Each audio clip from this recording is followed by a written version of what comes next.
കേരളത്തെ നടുക്കി തിരുവനന്തപുരത്തെ യുവാവ് നടത്തിയ കൊലവിളിയിൽ ഉള്ളു തകർന്നിരിക്കുകയാണ് അഫാന്റെ പിതാവ് അബ്ദുൾ റഹീം. നാട്ടിലേക്ക് പോയി തന്റെ പ്രിയപ്പെട്ടവരെ അവസാനമായി ഒരു നോക്കു കാണാൻ ആഗ്രഹമുണ്ടെങ്കിലും സാമ്പത്തിക ബാധ്യതയും രേഖകൾ ശരിപ്പെടുത്തുന്ന അടക്കമുള്ള തടസ്സങ്ങളുടെ നടുക്കടലിലാണ് പ്രവാസിയായ അബ്ദുൾ റഹീം. കഴിഞ്ഞ 25 വർഷമായി സൗദിയിലാണ്. ഗൾഫിലെ കച്ചവടവുമായി ബന്ധപ്പെട്ടുണ്ടായ കടങ്ങളെ തുടർന്ന് കഴിഞ്ഞ 7 വർഷമായി അബ്ദുൾ റഹീമിന് നാട്ടിലേക്ക് പോകാൻ കഴിഞ്ഞിട്ടില്ല. കാലാവധി കഴിഞ്ഞ ഇക്കാമ പുതുക്കാനുണ്ട്.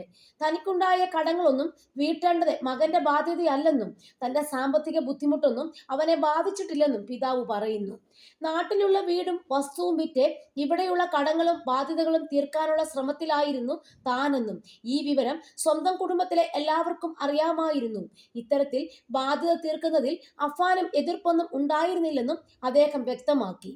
ഇതിനിടയിൽ എന്താണ് സംഭവിച്ചതെന്നും എനിക്ക് അറിയില്ല. വസ്തുവും വീടുമൊക്കെ വിറ്റ് കടബാധ്യതകൾ ഒഴിവാക്കാമെന്നാണ് അഫാനും പറഞ്ഞിരുന്നത്. അതിനായി ബ്രോക്കർമാരോടെ അഫാൻ സംസാരിച്ചുവെന്നും റഹീം കണ്ണുനീരോടെ പറഞ്ഞു. തടസ്സങ്ങളെ തുടർന്ന് അബ്ദുൾ റഹീമിന് നാട്ടിലേക്ക് പോകാൻ കഴിയാത്ത സാഹചര്യത്തിൽ ഭാര്യയും മക്കളും സന്ദർശക വിസയിൽ സൗദിയിൽ വന്നിരുന്നു.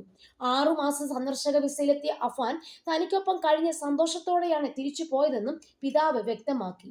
പെൺസുഹൃത്തിൽ നിന്ന് അഫാൻ കുറച്ച് സാമ്പത്തിക സഹായം വാങ്ങിയിരുന്നു. അതിൽ പകുതിയോളം പണം താൻ തന്നെ അയച്ചു കൊടുത്തിരുന്നുവെന്നും പിതാവ് പറയുന്നു. ഉമ്മയുമായോ സഹോദരനുമായോ യാതൊരു പ്രശ്നങ്ങളും ഉണ്ടായിരുന്നില്ല. ഒരാഴ്ചയ്ക്ക് മുമ്പും അഫാനെ വിളിച്ച് സംസാരിച്ചതായി പിതാവ് പറയുന്നു. 2 ദിവസം മുൻപേ വീട്ടിൽ വിളിച്ചിരുന്നു. പ്രത്യേകിച്ച് പ്രശ്നങ്ങളുള്ളതായി പറഞ്ഞിട്ടില്ലെന്നും പിതാവ് വ്യക്തമാക്കി.